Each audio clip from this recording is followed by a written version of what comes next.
परमा एकादशी व्रत कथा। काम्पिलिया नगरी में सुमेधा नाम का एक अत्यंत धर्मात्मा ब्राह्मण रहता था।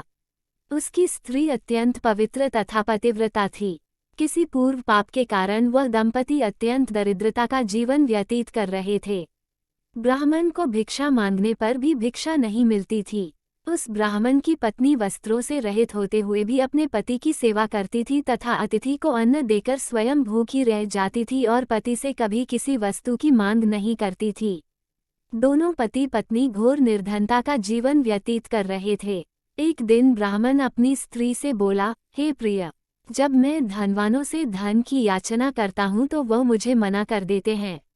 गृहस्थी धन के बिना नहीं चलती, इसलिए यदि तुम्हारी सहमति हो तो मैं परदेश जाकर कुछ काम करूं, क्योंकि विद्वानों ने कर्म की प्रशंसा की है। ब्राह्मण की पत्नी ने विनीत भाव से कहा, हे स्वामी, मैं आपकी दासी हूँ। पति अच्छा और बुरा जो कुछ भी कहे, पत्नी को वही करना चाहिए। मनुष्य को पूर्व जन्म में किए कर्मों का फल मिलता है।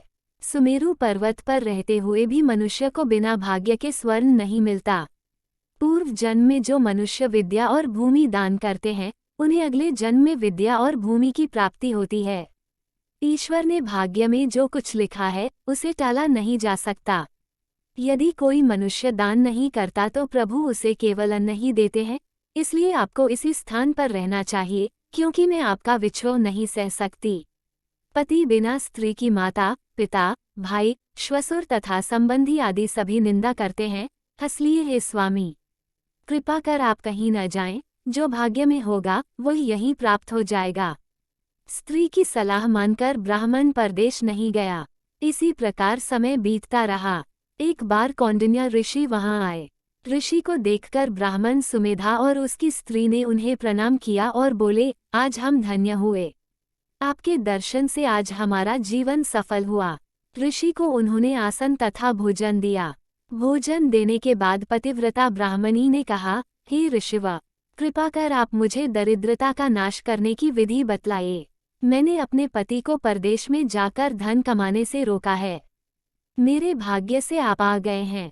मुझे पूर्ण विश्वास है कि अब मेरी दरिद्रता शीघ्र ही नष्ट हो जाएगी, अतः आप हमारी दरिद्रता नष्ट करने के लिए कोई उपाय बताएं। ब्राह्मणी की बात सुन कौंडिन्य ऋषि बोले, हे ब्राह्मणी, मल मास की कृष्ण पक्ष की परमा एकादशी के व्रत से सभी पाप, दुख और दरिद्रता आदि नष्ट हो जाते हैं। जो मनुष्य इस व्रत को करता है वह धनवान हो जाता है। इस व्रत में नृत्य, गायन आदि सहित रात्रि जागरण करना चाहिए। यह एकादशी धन वैभव देती है तथा पापों का नाश कर उत्तम गति भी प्रदान करने वाली होती है। धनाधिपति कुबेर ने भी इस एकादशी व्रत का पालन किया था, जिससे प्रसन्न होकर भगवान भोलेनाथ ने उन्हें धनाध्यक्ष का पद प्रदान किया। इसी व्रत के प्रभाव से सत्यवादी राजा हरिश्चंद्र को पुत्र, स्त्री और राज्य की प्राप्ति हुई थी। तदुपरांत कौंडिन्य ऋषि ने उन्हें एकादशी के व्रत का समस्त विधान कह सुनाया। ऋषि ने कहा, हे ब्राह्मणी, पंचरात्रि व्रत इससे भी ज्यादा उत्तम है। परमा एकादशी के दिन प्रातःकाल नित्य कर्म से निवृत्त होकर विधानपूर्वक पंचरात्रि व्रत आरंभ करना चाहिए। जो मनुष्य 5 दिन तक निर्जल व्रत करते हैं, वे अपने माँ पिता और स्त्री सहित स्वर्ग लोक को जाते हैं। जो मनुष्य 5 दिन तक संध्या को भोजन करते हैं, वे स्वर्ग को जाते हैं। जो मनुष्य स्नान करके 5 दिन तक ब्राह्मणों को भोजन कराते हैं, वे समस्त संसार को भोजन कराने का फल पाते हैं। जो मनुष्य इस व्रत में अश्वत्थ दान करते हैं, उन्हें तीनों लोकों को दान करने का फल मिलता है। जो मनुष्य उत्तम ब्राह्मण को तिल दान करते हैं, वे तिल की संख्या के बराबर वर्षों तक विष्णुलोक में वास करते हैं। जो मनुष्य घी का पात्र दान करते हैं, वह सूर्य लोक को जाते हैं।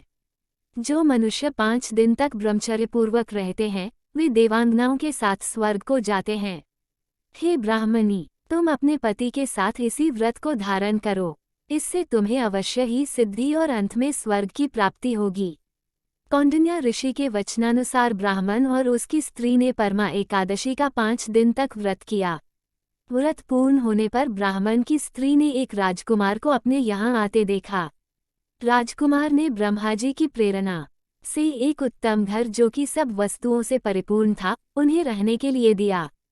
तदुपरांत राजकुमार ने आजीविका के लिए एक गांव दिया। इस प्रकार ब्राह्मण और उसकी स्त्री की गरीबी दूर हो गई और पृथ्वी पर काफी वर्षों तक सुख भोगने के पश्चात वे पति पत्नी श्री विष्णु के उत्तम लोक को प्रस्थान कर गए।